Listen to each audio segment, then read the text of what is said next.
Hey guys, I'm just posting this at the start of every video now before my intro, just to let you guys know that I am unable to live stream for at least 7 days. The channel has 2 copyright strikes, is at risk of being taken down. I have a new one, so go and check out the most important video ever on my channel. Link is in the description for that. Anyway guys, let's get into another video. Thanks for watching.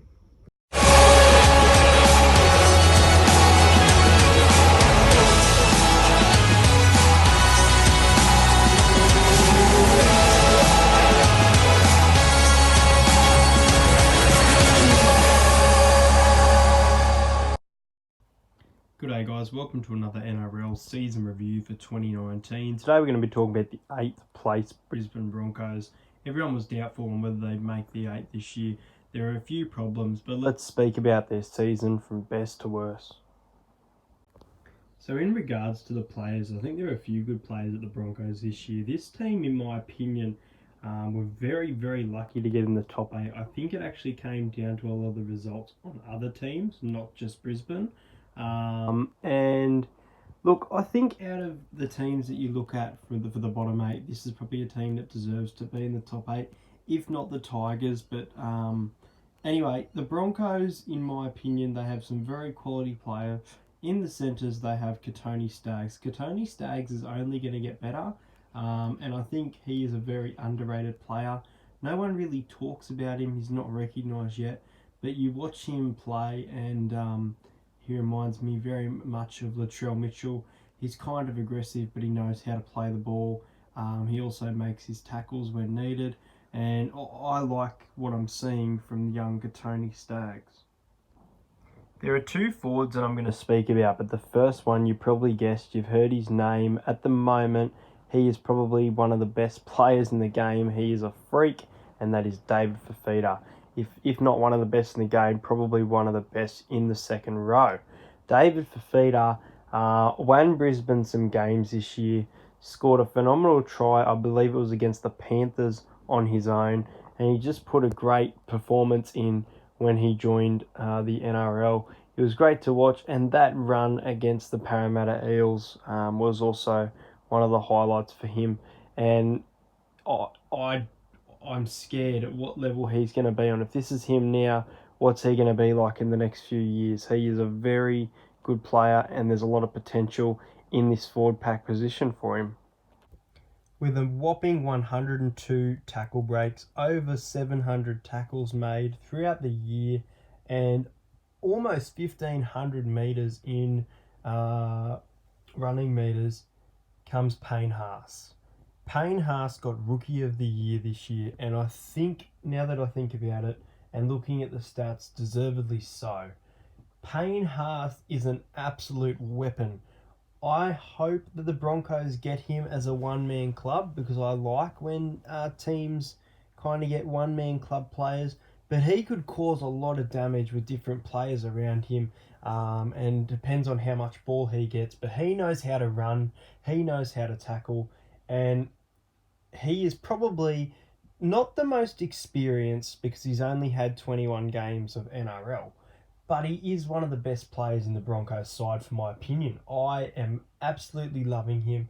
If you haven't watched Payne Haas and you just watched my video, go and watch Payne Haas's highlight. He's one of the best players of the year for me. He is a freak, and he's a pain in the ass.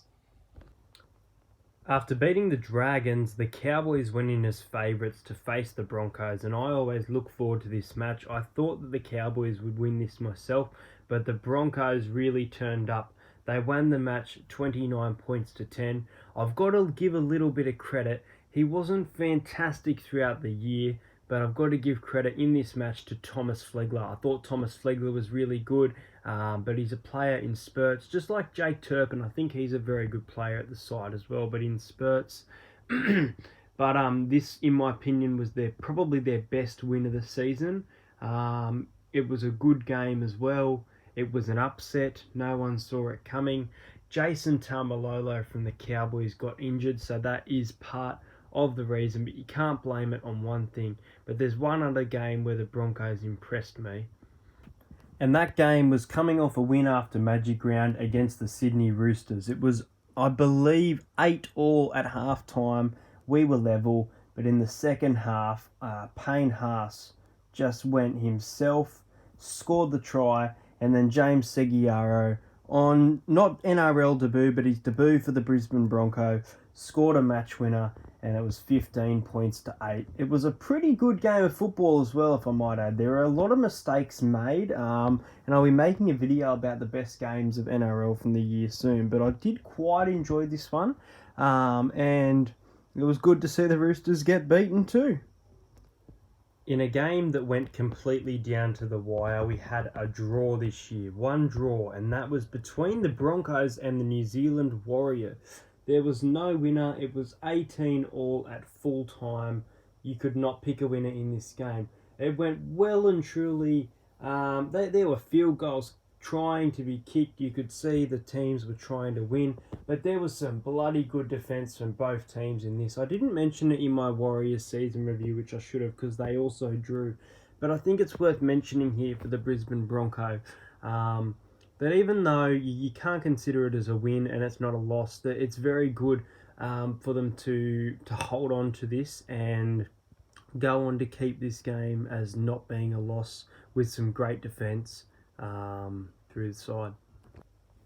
It'll be interesting to see who plays where with a lot of signings for the Broncos. There's Jesse Arthurs coming from the Titans.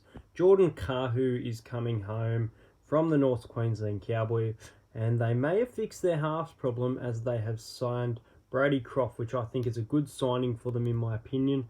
I think he's a bit of an underrated player, and he gets a lot of shit put on him.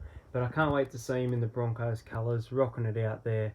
And they are looking like a good team. We'll have to wait and see how they go, but they are looking like a good team, in my opinion, at this stage.